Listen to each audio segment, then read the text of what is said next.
You'll know in a minute. You want to know if I was excited? Look there. I woke up excited. So welcome everybody. Good morning. Whether this is your first time here or you're a regular or you fall in somewhere between, we are glad that you joined us this morning to worship God. To all the mothers who are here, happy Mother's Day. We're glad that you could join us this morning. I talk each Sunday about being excited about life and about Jesus, and I can honestly say, I swear, I woke up excited. I know that sounds a little cliche, but let me explain what I mean. First, I have to say that as far as I can recall, I am not a person who dreams a lot. Or at least I don't remember my dreams a lot.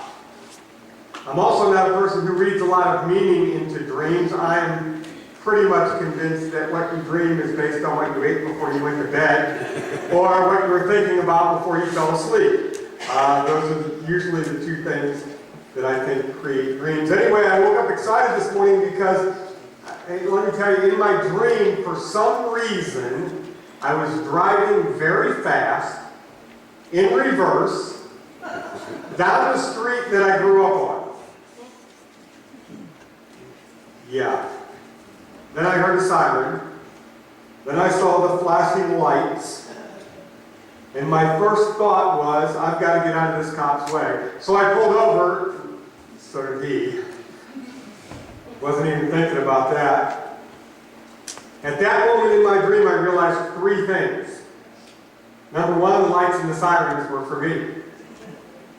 Number two, and this is weird, but based on my experience as a less than law-abiding driver in the past, and my wife can vouch for that, somewhere, sometime, there's a place where they list all the people with the most tickets in the state of Ohio. I might be on that list, I don't know. But I used to drive rather erratically. So based on that experience, I remember in my dream I reached for my wallet to get out my driver's license, because that's what I was going to have to do when the cop got to my car. And lo and behold, I didn't have my wallet in my pocket. So that's number two. Number three, the officer was approaching my car, and I had no idea what defense I was going to offer. And luckily, that's when I woke up. I woke up excited that it had all been a dream. But excited nonetheless. Like I said, I know from past experience what that officer would have said to me. And he would have either said this: "Sir, would you like to explain to me why you're driving at a high rate of speed in reverse?" That would be one option. Or he probably would have said, more likely, "Just what exactly do you think you're doing?" Either way, I know I shouldn't drive fast in reverse. I know I'm supposed to have my driver's license on me when I drive. I couldn't blame the policeman if he just stood there shaking his head while he wrote me a ticket or 10 for driving the way I'd been driving. And all of this was playing out in my mind. And as it did, I couldn't help but wonder if God would one day ask me those questions. Eric, would you like to explain to me why you made the choices you made? Or Eric, just exactly what did you think you were doing? For those of you who might be wondering what that has to do with the text or the message for today, the answer is absolutely nothing. Well, there is one thing. At the beginning, if you were paying attention, you heard the part where I said, "I swear it's true, I had this dream." I said that so that you would believe me, right? I wanted you to believe what I was going to tell you. And it was true, I did have that dream. I don't know why. As we continue to work our way through our sermon series on the Sermon on the Mount, we're going to see, and we're going to do our best to understand what Jesus has to say about the swearing of oaths, and about making our word alone sufficient to have people believe what we say.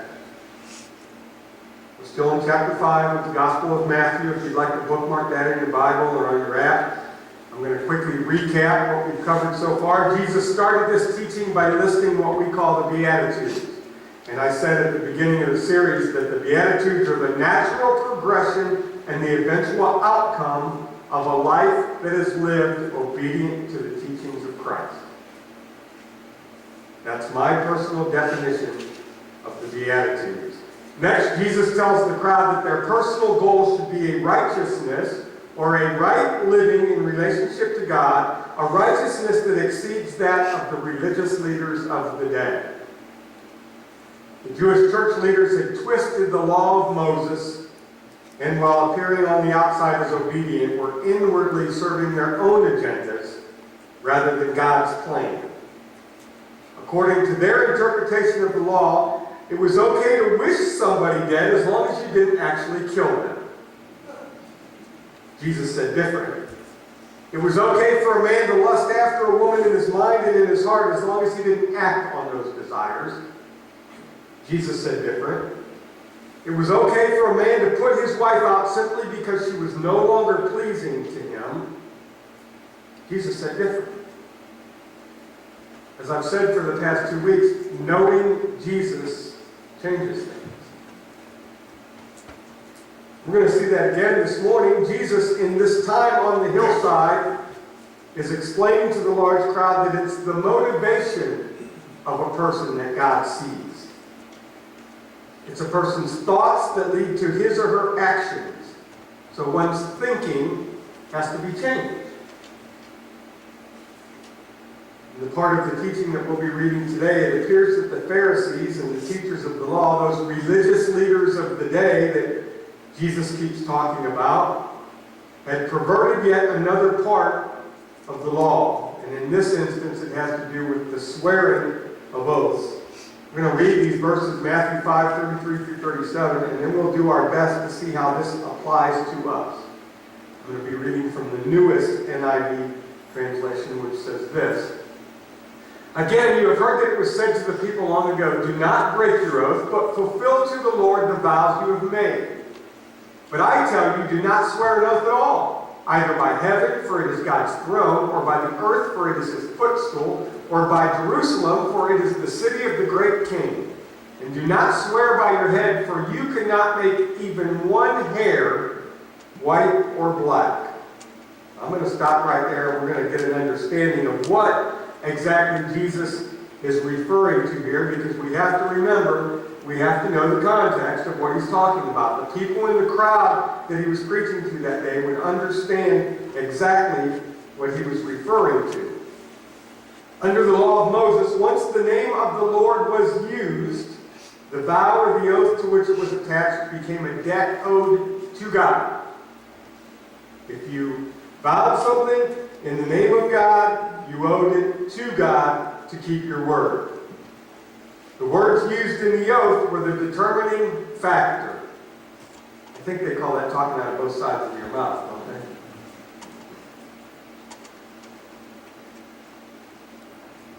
According to the religious leaders, those words were the determining factor of just how binding the oath was. And like many of the traditions and the rules that were developed by the church leaders of that day, the system for making these determinations was so complicated that they were the only ones that could figure them out. Imagine that. They were the only ones that could figure out how and when they were to be applied to any certain situation. For instance, swearing by God was binding to the leaders, but swearing by heaven or earth was not. And the rules were so particular that swearing by Jerusalem was not binding, but swearing toward Jerusalem was considered binding. Now, if that didn't confuse the people who were trying to live the way they were supposed to be living, I don't know what would. It might seem outrageous or hard for us to grasp today, so I'm going to try to simplify it a little bit. Think back to when you were a child and finish this phrase for me. Cross my heart and hope to die. Stick a needle in my eye. I do it. Y'all been swearing oaths since you were little kids. That phrase, as we know, assures that what we were about to say is the truth, right? It's an oath. If you were to look it up and do some research, you'd actually find that it's the first lines of a very long poem. And the first line of the poem, Cross My Heart and Hope to Die, was used in the early 1900s by religious people who wanted to solidify that what they were saying was in fact true. They would make the sign of the cross, and then they would point to heaven, and that's how they gave their word. They'd say they hoped to die if what they were saying wasn't true. They were swearing an oath before God. As time went by, obviously, children picked up on the phrase, and that's how most of us remember it being used. If you said that as a child, you were being completely honest, right? Unless what? Unless you had your fingers crossed behind your back. That's right. Now you understand what the religious leaders of the first century did. They took the Old Testament scriptures and they twisted it so that it would fit what they wanted it to mean. Everything's an oath unless you have your fingers crossed behind your back. It's really funny how many of you I saw doing this. So I'm not the only one. In the same way that we had the fingers crossed exemption to keeping our oath, these leaders made up rules as they went along. Jesus, through the words that we just read, now does some rule changing of his own, doesn't he? He's telling the people that the swearing of oaths is meaningless. I like how Nancy put it earlier. It's unnecessary. You'll remember that the Jews believed that an oath sworn to using the name of the Lord was binding. Now Jesus reminds these listeners that anything in creation that they were to swear by, whether the earth, heaven, Jerusalem, even the hairs on their own heads, every one of those things was created by God and is under the control of God. So if you swear by them, you're swearing by God. So if you're going to make an oath, it's going to be binding. So you might as well not even do it if you're doing it for a reason that isn't, what's the word I'm looking for, a matter of integrity. Don't swear any oaths at all. And if you don't, then you're not in danger of swearing them falsely. If they don't swear any oaths, they don't have to worry about what words they use in doing so. The problem that arises then within the crowd listening that day and within followers of Jesus who read and study this today is the question, if I can't swear to the validity of my statements, how can I convince people listening that what I say is true? That may seem like a silly question to some, but let's just take a minute to think how far away we have come from a person's word being their bond. I'm sure many of you have heard that before. It's one of the things my stepdad drilled into my head. My stepdad was not an upstanding Christian man, but he did teach me something. One of them was that a man's word is his bond. A man is only as good as his word. Unfortunately, we as a so-called civilized people have become so accustomed to deceit that we require oaths to be made even to this day, more than most of us realize. In a court of law, we ask witnesses to swear under oath that they will tell the truth. There are laws against and punishments for violating that oath. Why? Because it wouldn't surprise us a bit if people got up there and lied. When a person is elected to public office, they're required to take an oath.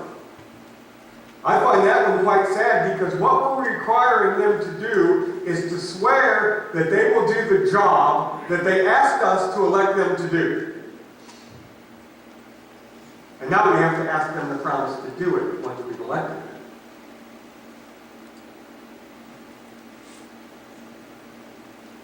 Doctors, law enforcement, and many others are also asked to swear an oath it seems to me that in some of the most important facets of our society, we can no longer take people at their word. We require them to take an oath. And by the way, as we've seen throughout history, the modern day swearing of oath means to some about as much as it did to the religious leaders in the first century. So again, I ask, if we aren't crossing our heart and hoping to die, or if we aren't raising our hand and repeating an oath, how can we be trusted to say what is true and to do what we say we're going to do? How will people know? I have to assume that the crowd that day had the same question, because Jesus finishes this section of his talk by giving this definitive answer. All you need to do is simply say yes or no. Anything beyond this comes from the evil one. 1984 NIV says it this way: simply let your yes be yes and your no, no. Anything else comes from the evil one. Simply say what you mean and mean what you say.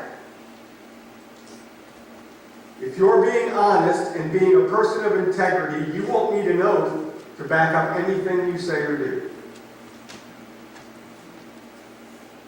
If you feel the need for an oath, perhaps you're trying to convince yourself as well as others. If you live your life with your yes being yes and your no, no, people will come to know that about you. The people that are in your inner circle of influence will understand that when you say something, you mean what you say.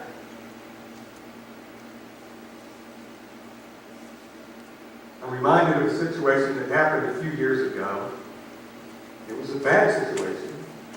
It involved a preacher and a family in the church whom he'd been working with. And I have to tell you, this preacher poured his life into this family. He did everything he could do. He gave his heart and many hours of his time for this family and their spiritual growth. At times, things went along just fine. The parents seemed to be working on the issues in their relationship with each other and with their teenage son. The family as a whole was growing in their knowledge and understanding of God and their relationship with Jesus. The church family, even after a few failed attempts, had become to embrace this family and to even help them both financially and spiritually. Everybody in the church was going out of their way to help this family. Then the bottom fell out. It was horrible. The husband got into a verbal altercation with another church member. When the preacher refused to take sides, when the preacher refused to take his side, he got mad. He got really mad. His whole family left the church. They not only left the church, they went on the offensive. They sent the preacher vicious, nasty, disgusting emails, condemning him. The husband even threatened to shoot the preacher if the preacher would show up at the house. As if that weren't enough, the husband went on social media attacking the preacher, sending messages to people that the preacher knew on social media, condemning that preacher.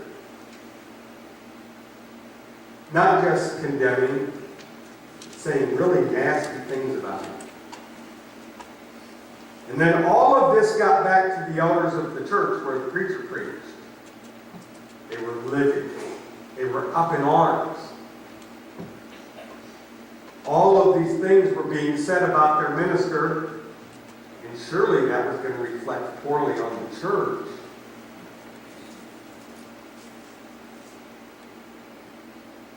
An emergency board meeting was called. It's a true story. There was talk of hiring an attorney. And suing this family for libel and slander. It was chaos. Maybe they should get a restraining order against the husband based on the threats that he'd made against the preacher. Then the voice of reason spoke. A man who attended the church, after hearing all of this, went to the minister, and this is what he said. The people in this town and those on social media who know you also know that family. You have a reputation of integrity. People know that your yes is yes and your no is no. There's no need to drag this into a court of law or into the streets of the city. The people who have read that man's comments on social media and who may not know either of you personally are going to draw their conclusions based on your social media activity and his social media activity. With that, the preacher went to the elders and asked that they drop the entire matter. Well, not the entire matter. He asked that they pray for the church and pray for that family. The rest of the story is just as amazing. It's a pretty cool story. It's a story for another time, though. Being a committed follower of Jesus means being a person of your word. And I know in the world that we live in today, that can be a struggle. But as I've said many times, nowhere in Scripture does it say being a follower of Jesus will be easy. If it were easy, everyone would be doing it. And everyone would be doing it well. But as a committed follower of Jesus, your yes is yes, and your no is no. So we come to this point every week in our sermon where there's an invitation. The invitation's a little different this time. The invitation is to make your yes, yes, and your no, no. If you've already made a decision to follow Jesus, then you need to make a decision to make your yes, yes, and your no, no. You need to make a decision to be people of integrity, be people of your word.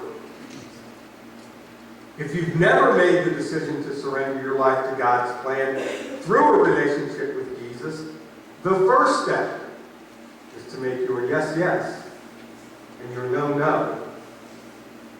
That might sound something like this. Yes, I'm a sinner. And yes, I need a Savior. And yes, I believe Jesus is that Savior. It may be, yes, you are obedient in baptism and you begin to live a changed life because knowing Jesus changes things. Amen? Your no could be, no, I won't take that decision lightly. Your no could be, once I've made that decision, I won't turn back. There's no need to swear by God. There's only a need to let your yes be yes and your no be no. You sang that song. Well, you played that song. Some of us sang that song. Truly no. There's one line in that song where it says, it's not one or the other. It's hard truth and ridiculous grace. The hard truth is this: we're all sinners, and if not for Christ, we'd be destined for hell. The ridiculous grace is God's grace that we can't understand because of our finite lives. Let's pray. Father, we love you. We pray that you would give us the strength to be a people whose yes is yes and our no is no. That everything we do would be done to bring glory to you. That people would be able to take us at our word because we are people of the word. Father, I pray that if there's anyone here that's never made a decision to follow you and to follow your Son obediently, they would do that today. That as it says on our screen, that they would RSVP, that they would answer immediately, accepting the invitation to, yes, hard truth, but the ridiculous grace that you offer through your Son and our Savior, Jesus Christ. And it's in His name that I pray. Amen. Let's rise for our Son.